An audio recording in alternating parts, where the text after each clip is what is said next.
Vamos al libro de Romanos en esta noche. Gracias por cantar esos himnos.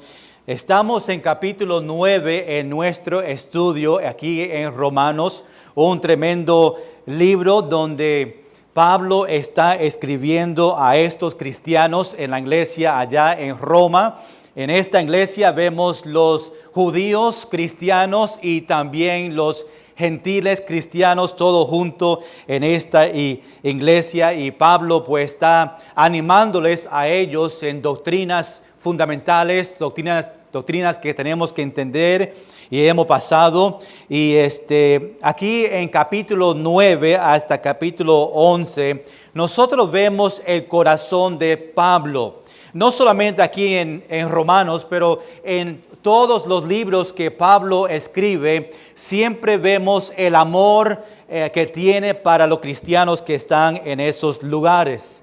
Y aquí en capítulo 9 hasta capítulo 11, vemos Pablo y su corazón para la nación de Israel. Después de otros capítulos hablando de doctrinas como la justificación y la santificación, pues ahora está enfocado en esta nación, la nación de Israel, estos judíos, porque él también era judío, y pues deseaba, porque él vio que en esta nación, la nación de Israel, aunque ellos eran el escogido, la nación escogida de Dios, todavía había una gran cantidad de este grupo que realmente no conocían al Mesías.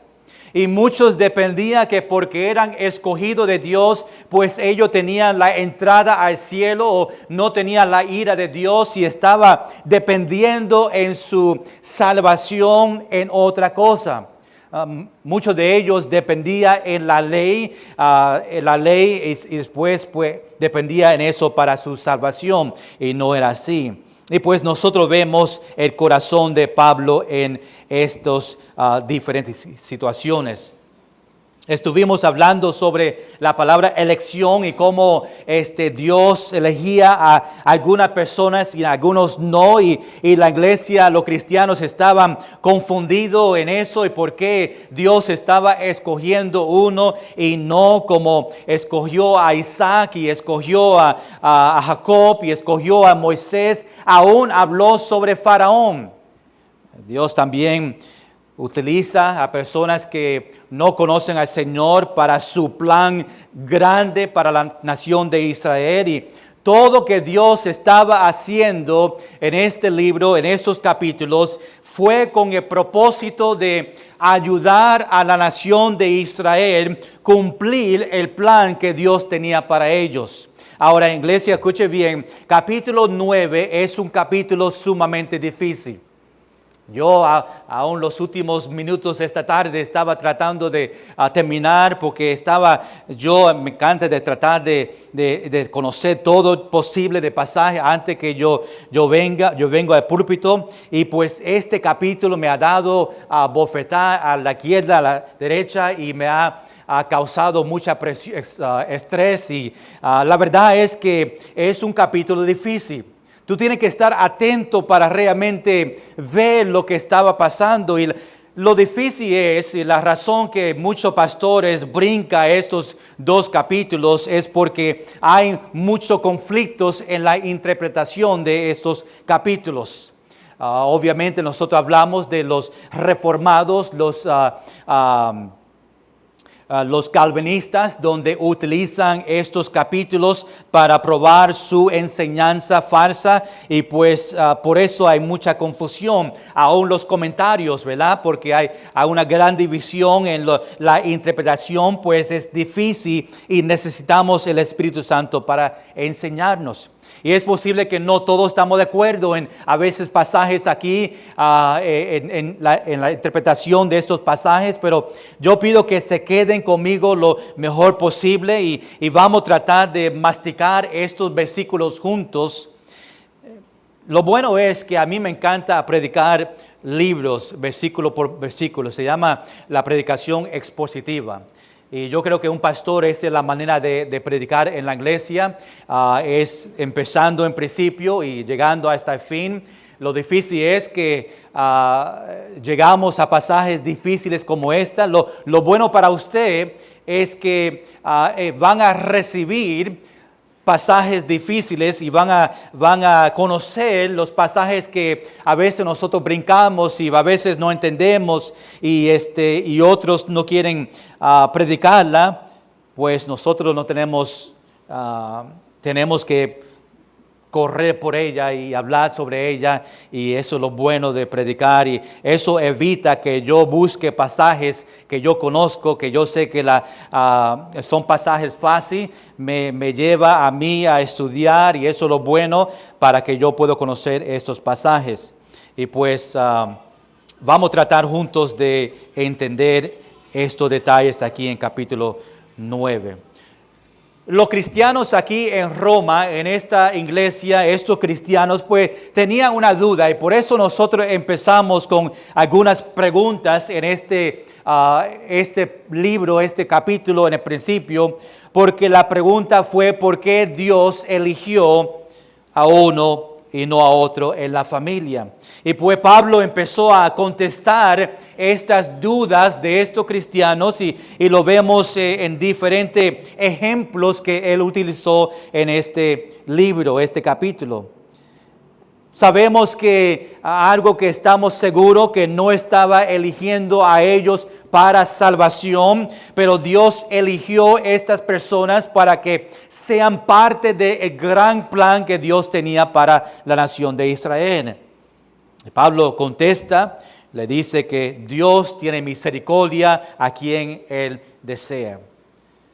Dios es soberano y siempre va a hacer decisiones según sus atributos.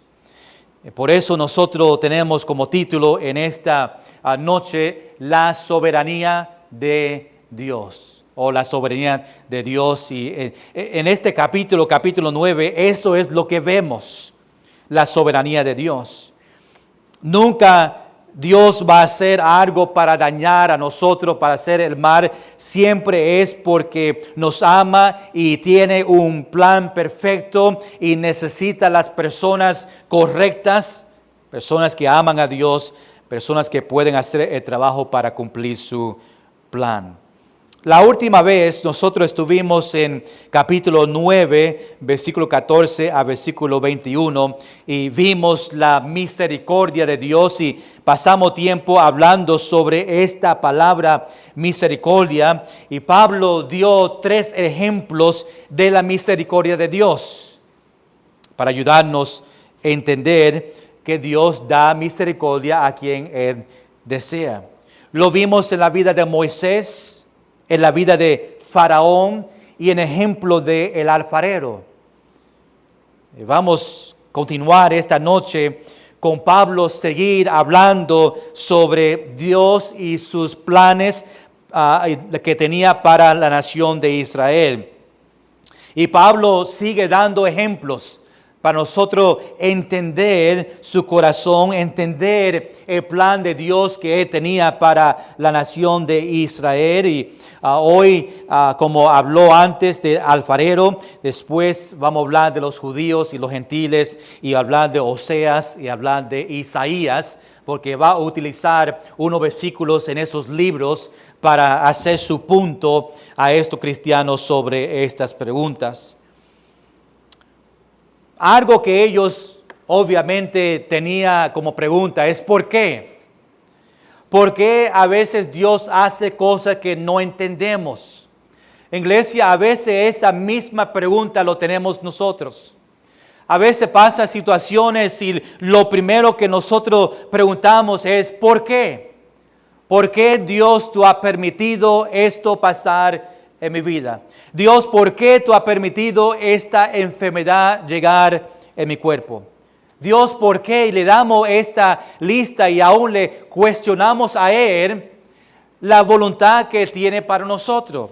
Por eso es importante entender la soberanía de Dios, entender que Dios ya antes que tú naciste, ya Dios tenía su plan para su vida, entender que Dios tiene un propósito para nosotros, para su vida, entender que todo que pasa en nuestra vida, Dios lo va a usar para nuestro bien. Y aunque no lo entendemos en ese momento, en el fin tenemos que confiar que Dios sabe lo que está haciendo. Quiero que aplique eso en este momento, en algo que tú estás pasando en su vida, algo que tú estás quizás preguntando, Dios, ¿por qué esto está pasando en mi vida en este momento? Y quiero que tú entiendas ese por qué.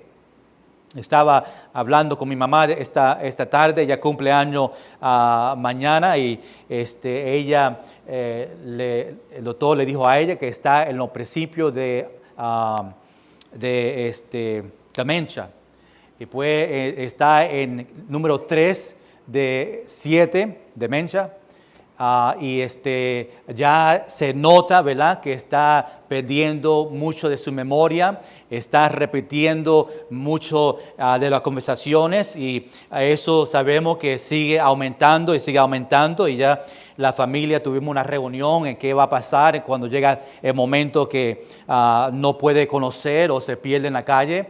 Aún mi hermano puso ese Apple Tracker que es círculo, lo puso con sus llaves para que si está perdida en un lugar, pues ya mi hermano sabe dónde ella está y puede buscarla. Estaba compartiendo a ella que Dios antes de ella nacer ya sabía que esto venía en su vida. No era algo nuevo, ya Dios si le permitió esto pasar en su vida en este momento, pues ya tiene plan y ya sabe que tiene una familia para cuidarla y ya sabe que es parte del propósito para ella, para que no se desanime. Para que no pase tiempo preocupándose. Yo sé que es una preocupación cada vez que sale para recordar, a regresar otra vez a su casa y pues es algo que ya está pasando. Y me recordaba porque a veces nosotros preguntamos por qué. Y tenemos que entender que Dios es soberano y Dios conoce y Dios siempre hace las cosas para nuestro bien y Dios está en control de todo en nuestra vida. La soberanía de Dios.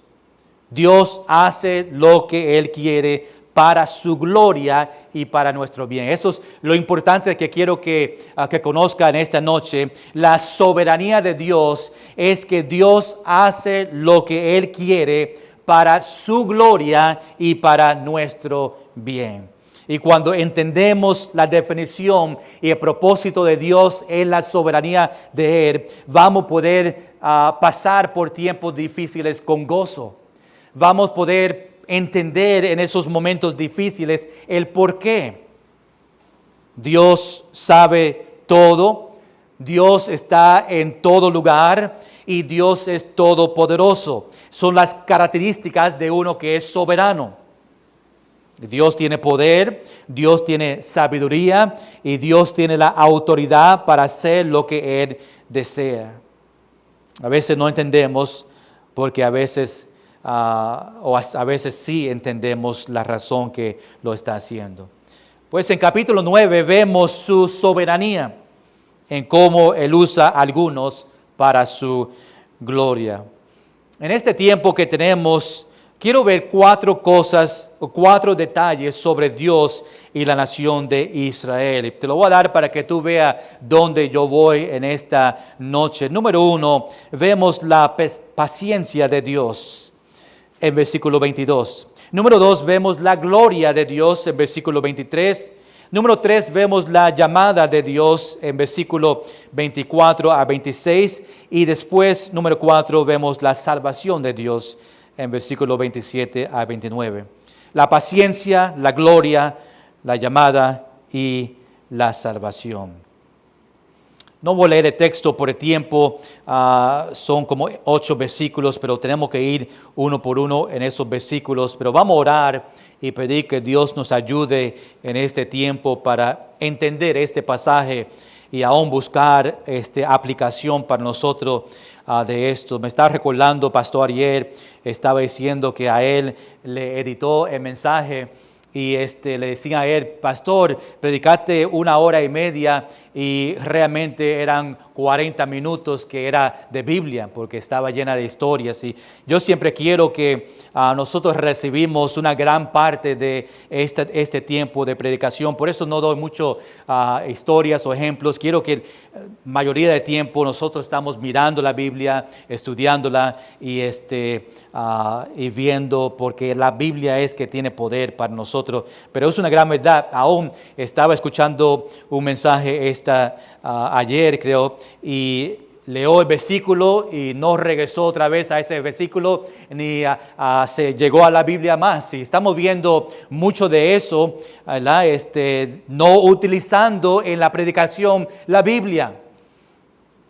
No sé cómo tú puedes predicar sin la Biblia, pero muchas iglesias lo están haciendo y por eso tenemos cristianos débiles en nuestro mundo, porque no están recibiendo la palabra.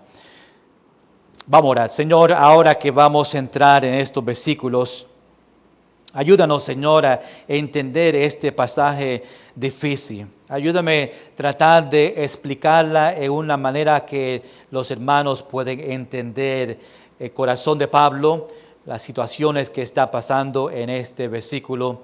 Y, Señor, que podemos sacar aplicaciones en nuestra vida para ayudarnos a crecer más y conocerte más a ti. Gracias por lo que tú vas a hacer. Gracias porque tenemos el Espíritu Santo viviendo en nosotros para ayudarnos en tiempos así, en pasajes difíciles así. Y quizás no vamos a entender completamente todo, pero sabemos que un día cuando lleguemos al cielo vamos a entender toda la palabra del Señor. Ayúdanos a ser sabios en el nombre de Jesús. Amén. Terminamos la semana pasada en versículo 21 hablando sobre el alfarero. Y es interesante porque el ejemplo, el alfarero que tiene este vaso de clay, ¿verdad? Y él empieza a formar, ¿verdad? Este artículo que quiere hacer, a veces un vaso, un plato, pero el clay, ¿verdad? ¿Cómo se llama el clay? El varo, sí. El varo. Eso. El varo no decide qué él quiere hacer. Él está bajo la dirección del alfarero para construir y crear algo que el alfarero desea. Pues nosotros somos igual, estamos en la mano del Señor y Él va a construir, Él va a decidir cómo va a utilizar y qué va a hacer con ese varo. Y pues aquí está dando ese ejemplo de ese alfarero. Y cómo Él puede de la misma masa hacer dos cosas. Este es un ejemplo de Dios y su soberanía, a usar la humanidad para cumplir la voluntad que tiene para nosotros. Y Dios es misericordioso con quien Él desea. Lo repito porque es que se encuentra en la Biblia. Hablamos sobre ella la semana pasada. Dios es misericordioso a quien Él desea. ¿Y quién somos nosotros para cuestionar a Él? En versículo 22 al versículo 26 muestra cómo Dios ahora aplica su soberanía en su plan para los creyentes y los no creyentes. Seguimos viendo el dolor de Pablo sobre la nación de Israel, más ellos que no creían en el Mesías. Por eso, número 1, en esta noche vemos la paciencia de Dios. Mire conmigo ahí en versículo 22. Y Pablo empieza diciendo, ¿y qué?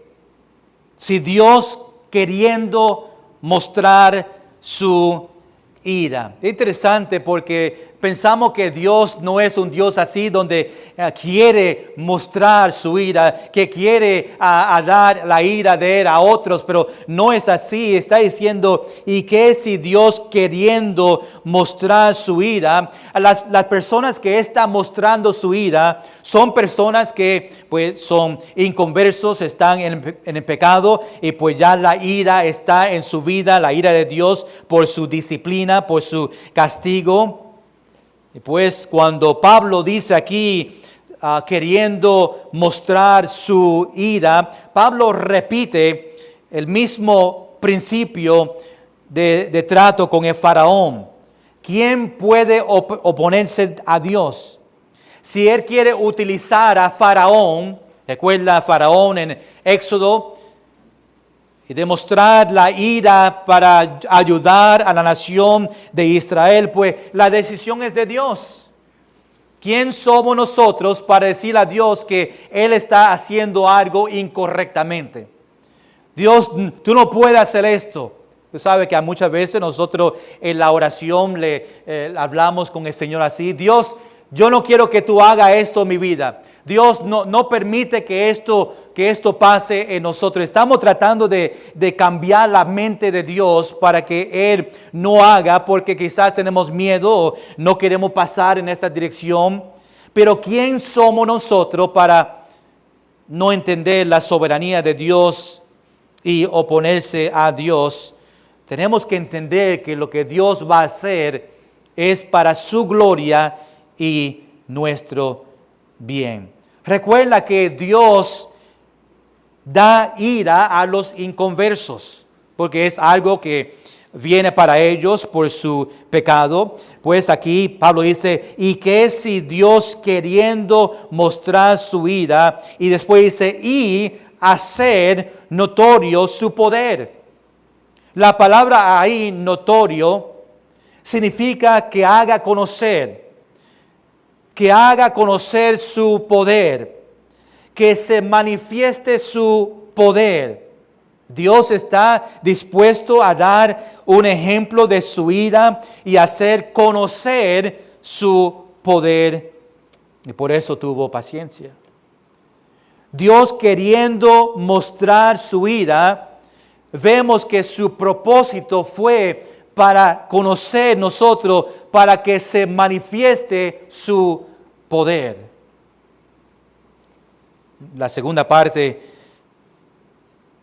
o la última parte en este versículo 22, dice, soportó con mucha paciencia los vasos de ira preparados para destrucción.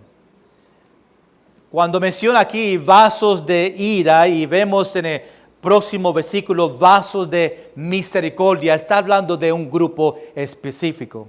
Vasos de ira está hablando de los inconversos. Vasos de misericordia está hablando de los creyentes. Cuando entendemos eso, vemos soportó con mucha paciencia los vasos de ira, o estos inconversos que estaban preparados para destrucción. En otra palabra, estaba en el camino porque no creyeron en el Señor Jesús como su Salvador. Estaba en camino a destrucción. Interesante que Dios soporta nuestra desobediencia por mucho tiempo. Tú sabes que nosotros desobedecemos a Dios, nosotros fallamos a Dios, pero Dios tiene paciencia contigo y conmigo y soporta el pecado, en el sentido que en su misericordia y en su paciencia por nosotros no nos da en ese momento la destrucción que nosotros merecemos.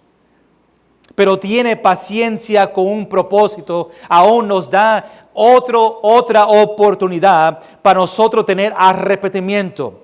La razón que Dios tiene paciencia por nosotros o soporta con mucha paciencia es porque Él desea que nosotros tengamos arrepentimiento.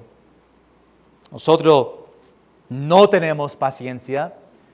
Yo no tengo paciencia como Dios la tiene. Rápidamente una persona me ofende a mí o hace algo a mí, yo quiero en la carne atacar y juzgar a otros y desear el mal. Es algo que en nuestra carne deseamos. No tenemos la paciencia que Él tiene para nosotros, donde nosotros fallamos a Dios, y todavía Él soporta con mucha paciencia a nosotros. Dios puede ser paciente a los que están aún en el camino a destrucción. Tiene paciencia con los inconversos, soporta el pecado de los inconversos con el propósito que ellos tengan otra oportunidad para ser salvos. No desea que ellos tengan el castigo del lago de fuego. Dios puede ser paciente con ellos que están en desobediencia. Dios es paciente con ellos que siguen desobedeciendo y en el camino a la ira de Dios y el castigo de Dios. Él sigue teniendo paciencia. Gracias a Dios que Él es paciente conmigo. Quizás tú puedes decir lo mismo esta noche. Gracias a Dios que Él es paciente conmigo y soporta mis fallas que yo tengo. Y Dios no me da lo que yo realmente merezco y me da otra oportunidad para tener arrepentimiento en mi vida. Dios me dio otra oportunidad para venir a sus pies. No sé cuántas veces te tocó a ti para ser salvo. Algunos como a mí, cuando el pastor de Guagua venía a mi casa y tocaba la puerta a frente, yo corría por la puerta atrás. Él venía cada sábado a las 10. Yo sabía que a las 10, porque ellos visitaban los sábados para que los niños estén preparados para el domingo. Y yo sabía porque tenía una guagua que estaba corriendo en 2 gomas y estaba vieja y tenía un ruido bien fuerte. Y yo sabía cuando él venía. Y pues cuando él caminaba a la puerta a frente, pues yo corría a la puerta atrás. Y cuando él me enseñó el evangelio la primera vez, yo no vine a los pies de Cristo. Yo llegué a la iglesia solamente porque dije, para que tú me dejes quieto, yo voy. Porque no quería levantarme temprano para correr a salir de la puerta. Yo quería que me deje quieto. Yo pensaba, pues, si yo voy a la iglesia, pues no viene más a mi casa. Porque ya yo fui. Pues yo fui la primera vez y tuvieron una escuela de verano. Y ahí yo escuché un mensaje del infierno. Y yo dije, yo no quiero ir para el infierno. Yo necesito a Cristo. Y ese día, pues yo vine a frente en la invitación con otros amigos míos y recibimos a Cristo como Salvador. Y él seguía, aunque eso seguía viniendo a mi casa, porque después vino el tiempo de discípulo, me discipuló unos cuantos meses y era un tiempo bueno. Pero a veces nosotros corremos. Y la primera vez, la segunda vez, y Dios tiene misericordia y es paciente porque quiere que nosotros tengamos una otra oportunidad. Pero escuche bien, iglesia, va a llegar un momento donde Dios va a venir y no va a tener otra oportunidad. Hay personas que vienen a la iglesia y dicen, pues la semana que viene yo recibo a Cristo. El mes que viene voy a tratar de arreglar mi vida, hacerlo perfecto, después yo vengo a Cristo. Eso nunca va a pasar. Yo siempre cuando estoy preparando a una persona a bautizarse, me dicen lo mismo, pastor, yo tengo que esperar que yo esté bien con el Señor para ser bautizado. Porque no entiende, el bautismo es solamente una identificación que yo fui salvo públicamente a los hermanos. La agua no salva, no quita el pecado, es solamente compartiendo con la iglesia que yo conocí al Señor como Salvador. Lo hacemos en obediencia al ejemplo que Jesús hizo por nosotros y hizo también cuando estaba en la tierra. La bendición de este versículo, iglesia, es que Dios soporta con mucha paciencia a nosotros. Aunque está hablando específico a los vasos de ira, que es los inconversos, también nosotros, aunque conocemos al Señor, a veces batallamos con el pecado y Dios todavía tiene y soporta y tiene paciencia con nosotros para nosotros confesar y tener arrepentimiento de nuestro pecado. Pero también conocemos que Dios es limitado en el sentido que puede demostrar su poder y ira en cualquier momento. Él nos castiga. Dice, te di una chance y dos, y gracias Señor que a veces nos da 3 y 4 oportunidades, pero llega un momento donde Dios dice, no me están escuchando, no están obedeciendo, ahora es tiempo para castigarle a este cristiano. Recibimos el castigo, la chancleta del Señor, para que nosotros podamos enderezar otra vez en ese camino, para que podamos tener una relación con el Señor. Aunque el versículo 22 aquí se refiere a inconversos, los vasos de ira, y que Dios tiene paciencia, pero todavía ellos rechazan a Dios una y otra vez. Destrucción viene para ellos. Por eso dice vasos de ira, pero si no vienen a Cristo, está preparado para destrucción. Esa destrucción es no solamente castigo aquí en la tierra, pero en el final es el lago de fuego si ellos no vienen a los pies de Cristo y no obedecen. Vemos este ejemplo aún con Faraón. Tuvo muchas oportunidades que Dios le dio a él a obedecer y no obedeció y recibió la destrucción eterna.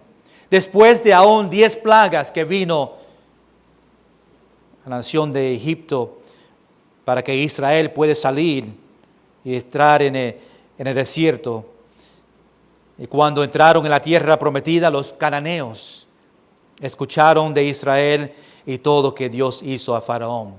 Estoy diciendo que Dios a veces usa a una Faraón.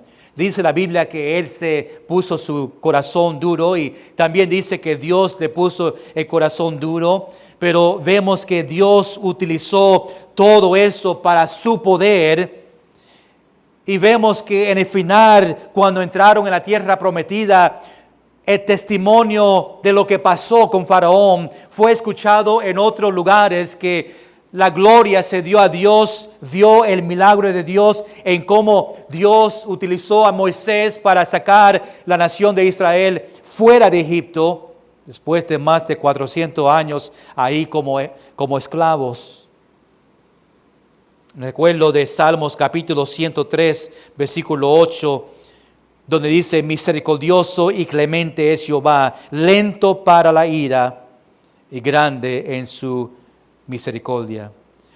Aún en Pedro, segunda de Pedro, capítulo 3, versículo 9, dice, el Señor no retarda su promesa, según algunos la tiene por tardanza, sino que es paciente para como nosotros, como dice ahí en versículo 22, soportó con mucha paciencia. Dios lo tiene para nosotros también. No queriendo que ninguno perezca o vaya para el infierno, sino que todos proceden al arrepentimiento. Vimos ahí, número 1, la paciencia de Dios. Número 2, vemos la gloria de Dios.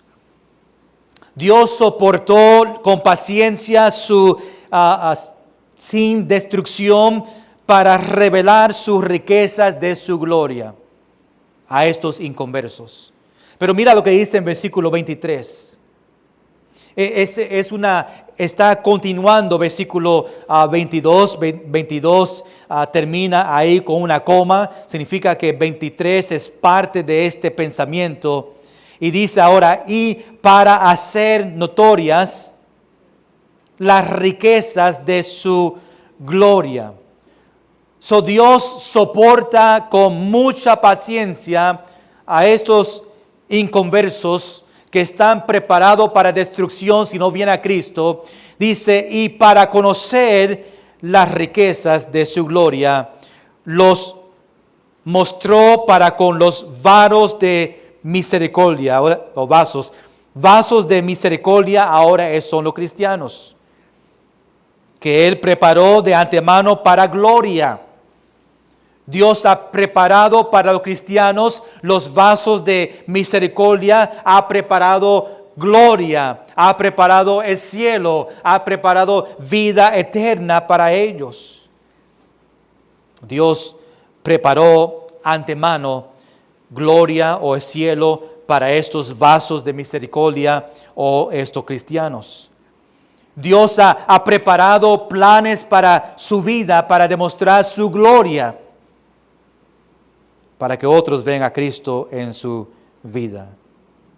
Su gloria, algo que se demuestra en nuestra vida, que otros pueden ver, que otros vean la gloria de Dios en nosotros. Y cuando hablamos de la gloria, estamos hablando de el amor de Dios, que otros vean el amor de Dios en nuestra vida, que otros vean la gracia de Dios, que otros vean la misericordia de Dios, que otros vean la sabiduría de Dios, que otros vean el poder de Dios, que otros vean la fidelidad de Dios, que otros vean la justicia de Dios, que otros vean la santidad de Dios en nosotros.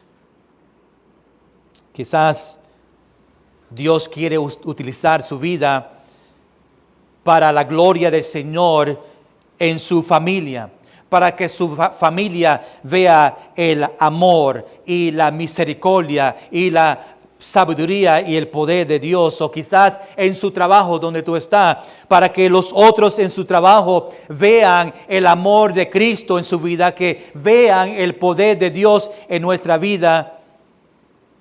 Quizás donde tú vives, sus vecinos o en la iglesia, Dios quiere usarnos para su gloria, dice, para conocer las riquezas de su gloria.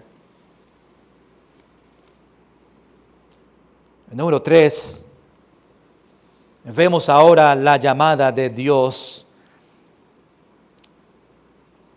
Todavía continuamos porque el versículo 23 otra vez termina en una coma, que estamos en una oración completa en estos 3 versículos.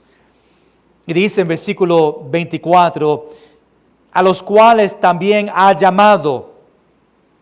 Esto es, a nosotros, no solo de los judíos, sino también de los gentiles. Ahora Pablo está diciendo que este llamado de Dios es para todos.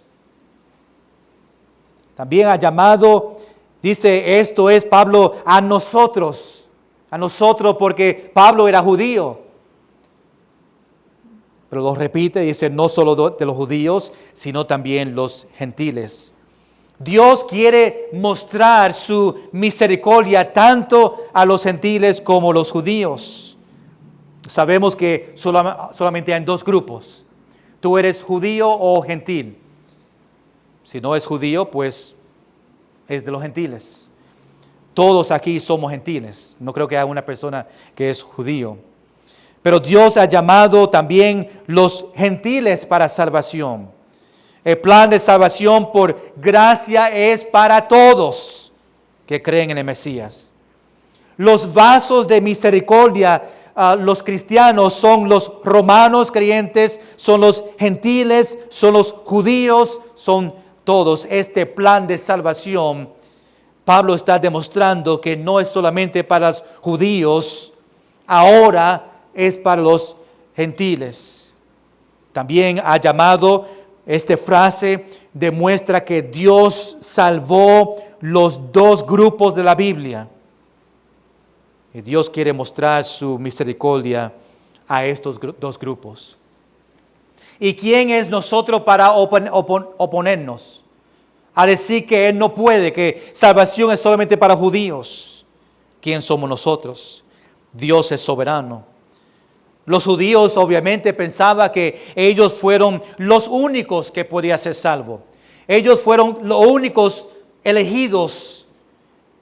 Y pues sabemos que una vez que ellos pues rechazaron al Mesías, pues Dios permitió que el evangelio llegue a los gentiles y llamó a Pablo como el apóstol para los gentiles. Y ahora el evangelio llegó a todos, los judíos y también los gentiles. Pero Pablo hace el punto que Dios hace lo que Él quiere. Dios es soberano.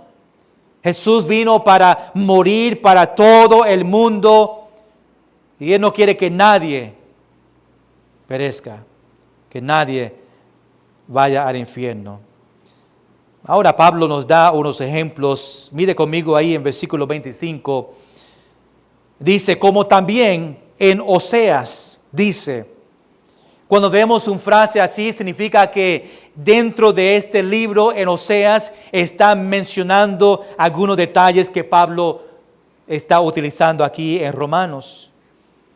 Cuando tú vas a estos versículos, como ejemplo, Oseas capítulo 2, versículo 23, o Oseas capítulo 1, versículo 10, no vemos en estos casos la palabra exactamente como lo dice aquí. A veces utiliza una frase, a veces ese pensamiento, pero Pablo está diciendo que Oseas dijo algo en esta manera y dice Pablo lo siguiente: llamaré pueblo mío al que no era mi pueblo, y a la no amada, amada. Pablo está dando un ejemplo aquí. Estos pasajes también mencionan la misericordia de Dios. Cuando dice ahí en versículo 25, al que no era mi pueblo, son los, número uno, los judíos que no conocían al Mesías, no era parte del pueblo porque no eran creyentes, no creían en el Mesías, pues tenía este título al que no era mi pueblo. Pero también ese término aplica a los gentiles, porque los gentiles, antes que llegó el evangelio a ellos, no eran parte del pueblo. El llamado aquí, porque dice en versículo 25, llamaré pueblo mío. El llamado aquí no es el llamado de salvación, pero es un nuevo título. El título para los creyentes de los judíos, el título de ellos es pueblo mío, si son creyentes.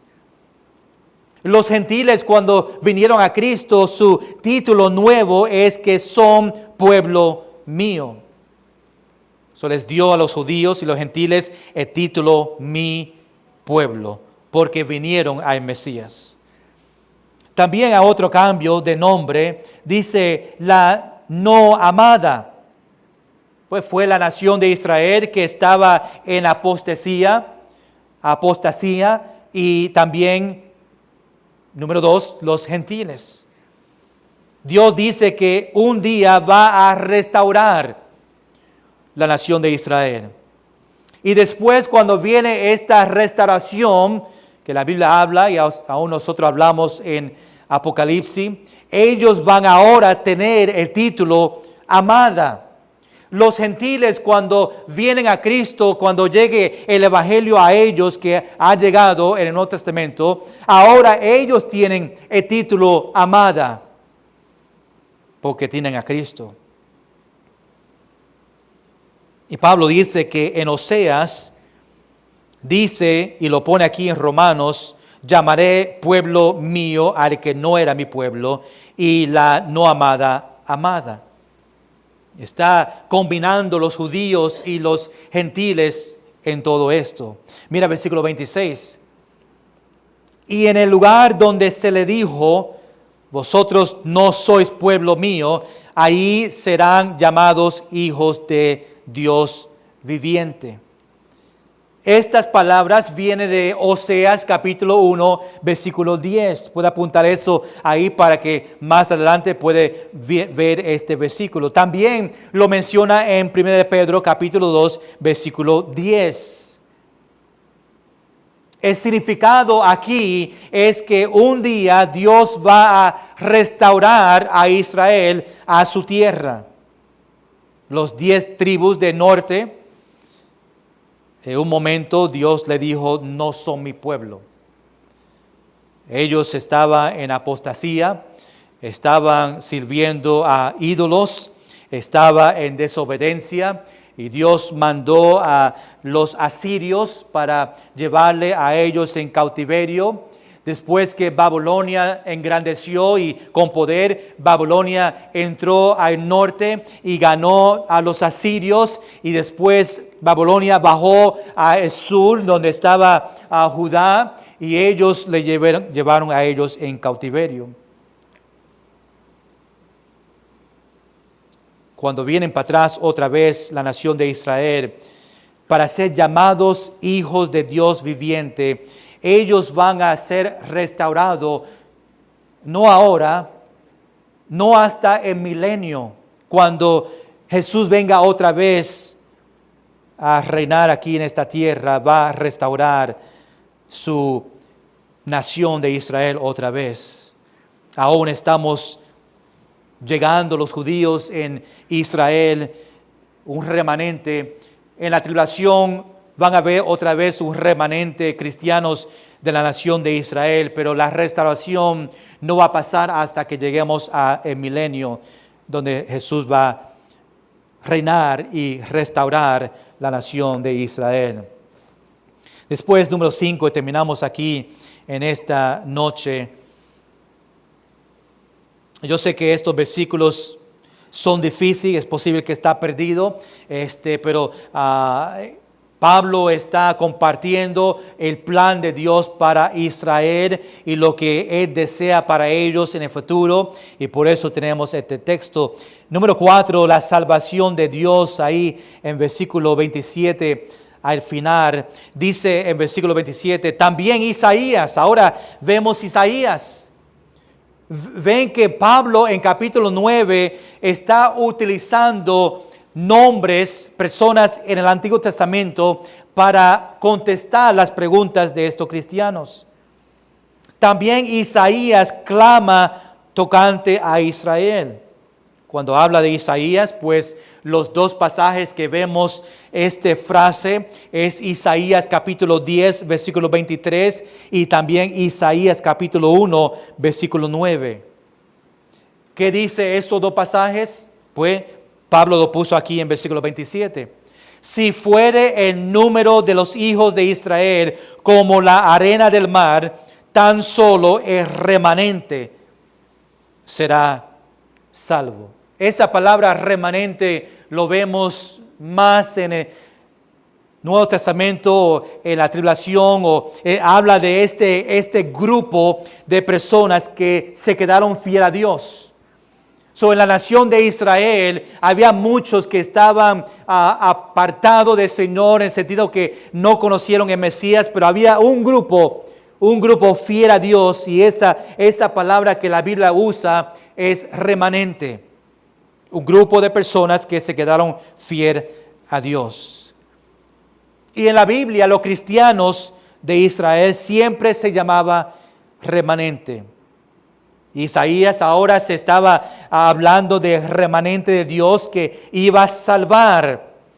En el tiempo de Isaías se estaba refiriendo de los asirios. Los asirios llevaron a los 10 tribus del norte en cautiverio, pero también se refiere que Dios salvará a los otros un día en el milenio de la nación de Israel. Más dice en versículo 28, porque el Señor ejecutará, gracias, su sentencia sobre la tierra en justicia y con prontitud. Pablo dice que el castigo de Dios sobre Israel será justo y rápido. Justo ahí justicia, rápido ahí prontitud. Este castigo es para los que no eran parte del remanente. Dios tiene un plan perfecto para salvación de su pueblo y plan para ellos que rechazaron a Él. Ahora en versículo 29, terminamos con este versículo. Pablo está diciendo qué pasaría si no hay un remanente. ¿Qué pasaría si no hay un grupo que son fieles al Señor? Y gracias, Señor, que Dios siempre guardaba este grupo. Desde los asirios, desde Babilonia, desde los romanos, en la tribulación siempre había un grupo de judíos que eran fieles a Dios. Pero ¿qué pasaría si no había un remanente? Si no había un grupo de judíos. Pues mira lo que Pablo dice, versículo 29. Y como antes dijo Isaías, ahí lo vemos en Isaías capítulo 1, versículo 9.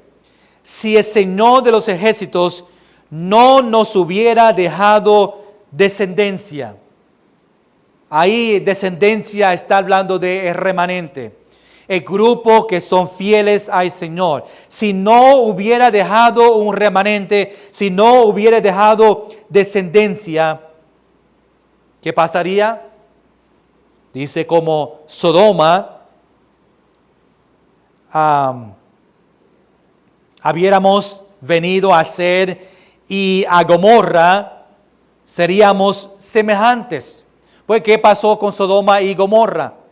Pues Dios destruyó completamente estas dos ciudades con fuego y pues Pablo está diciendo, si no quedaba un remanente, pues sería destruido la nación completa de Israel.